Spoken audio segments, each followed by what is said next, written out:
Hello, and welcome to this CogBI tutorial. In this video, we will go over data sources. We will start with a blank dashboard and we'll add a new data source. Once you are in edit mode, tap the Data Source button in the main toolbar. The next step is to choose the location of our data. First, we have CogBI Server. When you tap here, you will see the databases and queries available to you. CogBI Server data sources are available in the premium version of CogBI. For more information on CogBI Server data sources, please watch our CogBI Server video. Let's tap back so that we can choose another location. Next, we have Dropbox, Google Drive, Box, and Microsoft OneDrive. If you want to use any of these, just tap on the login if you haven't already. Let's cancel this and go back. Lastly, we have hosted files.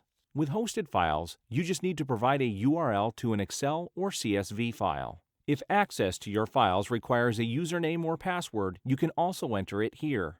Since I'm already signed in to Google Drive, let's go back and add a file from my account. Here, you'll be able to see all the files in your Google Drive. When using Google Drive, we also support Google Spreadsheets. Select the file you wish to use and give your data source a name. Tap Done when you are ready.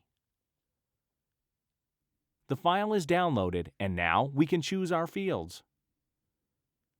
We will mark the headers with red and the data with blue.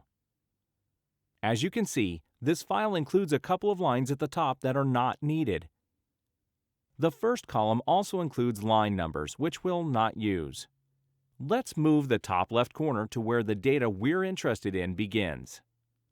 Notice at the bottom how the start row changed to 4. As you can see, our header names are using 2 rows.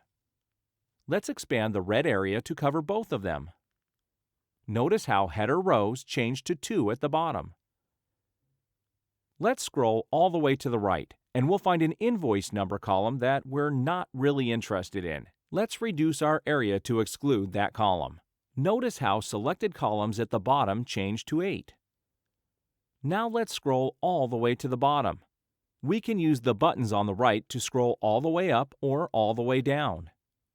As you can see, we have a totals row at the bottom, and we're not interested in that either, so let's take it out. Notice how bottom rows ignored changed to 1. Now that we're done selecting our ranges, let's tap Done and move on to the next step. In this screen, you can see that CogBI has parsed our data, and it is showing us our field names as well as their types. The field names are chosen by default to match your data file, but you can rename them to anything you like, as long as they're not repeated or blank. If we scroll to the bottom, you'll notice that the invoice amount field was automatically detected as a number field. However, our invoice data field was detected as text, not a problem. Simply change its type to date and/or time and tap the Settings button. This will allow us to choose our date format. As you can see, there are 4 formats available. Do not worry if your data has a different format. Just tap Custom. If you're not familiar with setting up date formats, we've provided a legend with all the information you need. Luckily for us, in this example we can stick with the first format. Tap Done, and if you don't need to change anything else, tap Done again. CogBI will parse and validate the data.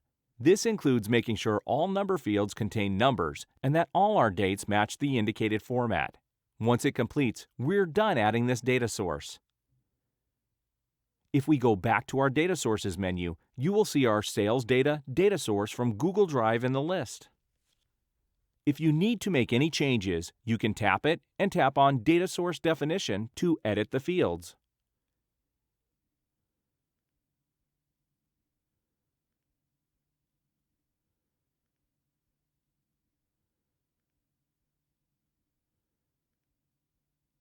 If you would like to delete a data source, just tap Edit and delete the data source.